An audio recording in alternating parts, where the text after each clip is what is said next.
नमस्कार, स्वागत है आप सभी का ध्येय टीवी के डेली एमसीक्यूज प्रोग्राम में। मैं हूं केसरी पांडे। तो बिना देर के हुए शुरुआत करते हैं आज के एमसीक्यूज का और लेते हैं पहला प्रश्न।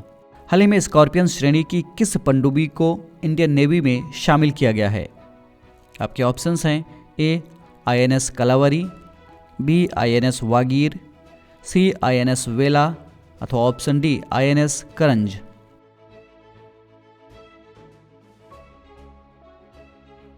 इस प्रश्न का सही उत्तर है विकल्प बी यानी INS वागीर। चलिए व्याख्या देख लेते हैं।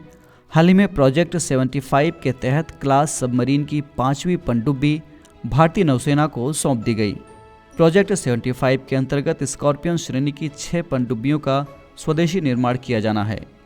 आपको बता दें कि इन पनडुब्बियों का निर्माण Mazagon dock ship builders limited द्वारा मुंबई में किया जा रहा है। इसके अलावा इन पनडुब्बियों के निर्माण में फ्रांस का मैसर्स नेवल ग्रुप भी सहायता प्रदान कर रहा है।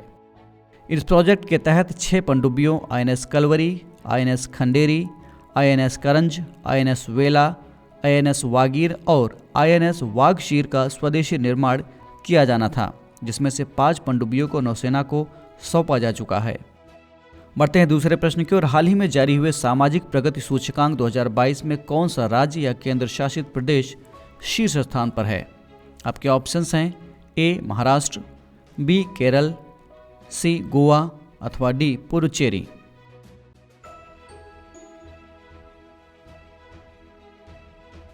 इस प्रश्न का सही उत्तर है विकल्प डी यानी पुडुचेरी। चलिए व्याख्या देख लेते हैं। हाल ही में institute for competitiveness and social progress imperative ने देश के सभी राज्यों और केंद्र शासित प्रदेशों के लिए सामाजिक प्रगति सूचकांक 2022 जारी किया। इस सूचकांक में केंद्र शासित प्रदेश पुडुचेरी पहले स्थान पर है। ये इस सूचकांक का पहला ही संस्करण है जिसे प्रधानमंत्री की आर्थिक सलाहकार परिषद की पहल पर तैयार किया गया है।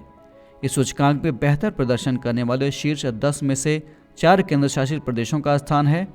इस सूचकांक में पुडुचेरी के बाद क्रमशः लक्षद्वीप, गोवा और सिक्किम का स्थान है। बढ़ते हैं तीसरे प्रश्न की ओर। अंतर्राष्ट्रीय मानव एकता दिवस कब मनाया जाता है? आपके ऑप्शंस हैं ए 20 दिसंबर, बी 21 दिसंबर, सी 22 दिसंबर अथवा डी 19 दिसंबर।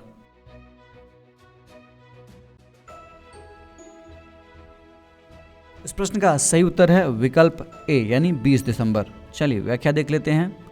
हर साल 20 दिसंबर को अंतर्राष्ट्रीय मानव एकता दिवस के रूप में मनाया जाता है।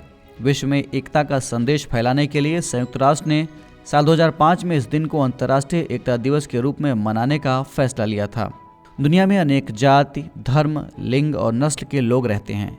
इस दिवस के द्वारा लोगों को विविधता में एकता का सम्मान करने का संदेश दिया जाता है।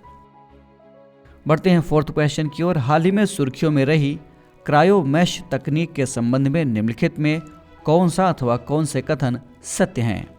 पहला, यह कोरल लार्वा को जमाने और स्टोर करने की एक नई विधि है। दूसरा, इससे कृत्रिम रूप से कोरल बनाया जा सकता है। आपके विकल्प हैं ए केवल 1, बी केवल 2, सी 1 और 2 दोनों अथवा डी इनमें से कोई नहीं।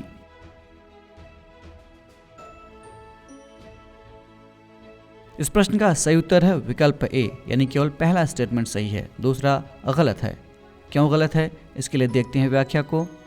ग्रेट बैरियर रीफ पर काम कर रहे वैज्ञानिकों ने कोरल लार्वा को जमाने और स्टोर करने की एक नई विधि का परीक्षण करने में सफलता हासिल की है। क्रायोमेश नाम के इस तकनीक से कोरल लार्वा को -196 डिग्री सेल्सियस पर संरक्षित किया जा सकेगा। इस नई मैच तकनीक का निर्माण अपेक्षाकृत कम लागत पर किया जा सकता है। दरअसल ग्रेट बैरियर रीफ का पिछले कुछ सालों से तेजी से क्षरण हो रहा था।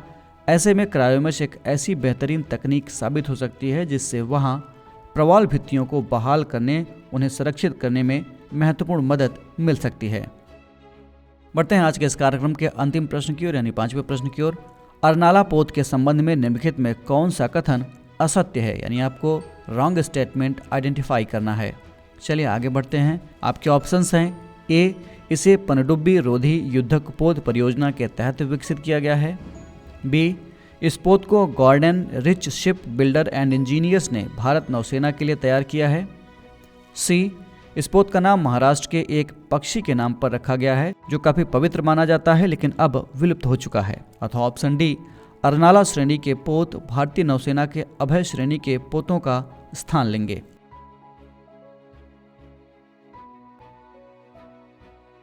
इस प्रश्न का सही उत्तर है विकल्प सी, यानी सी में दिया गया स्टेटमेंट गलत है। चलिए व्याख्या देख लेते हैं। पनडुब्बी रोधी युद्धक पोत परियोजना, अंग्रेजी में कहें तो ASWSWC परियोजना के अंतर्गत निर्मित अर्नाला पोत का बीते 20 दिसंबर को चेन्नई में कटुपल्ली में जलावतरण किया गया। इस पोत को Garden Reach ship builder and engineers ने भारतीय नौसेना के लिए तैयार किया है।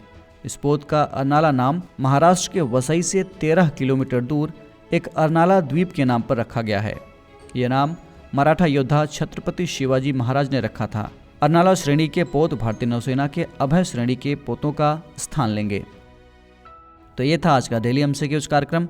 कमेंट करके हमें ज़रूर बताएगा कि आपके 5 में से कितने प्रश्न सही हुए। अगर आपको ये कार्यक्रम अच्छा लगा तो DIS के इस चैनल को लाइक, सब्सक्राइब अथवा शेयर करना ना भूलें। साथ ही बेल आइकन भी प्रेस करें ताकि आपको हमारे आने वाले सभी प्रोग्राम्स का नोटिफिकेशन मिलता रहे। हम फिर मिलेंगे एक नए कार्यक्रम के साथ। तब तक के लिए पढ़ते रहिए और बढ़ते रहिए। नमस्कार।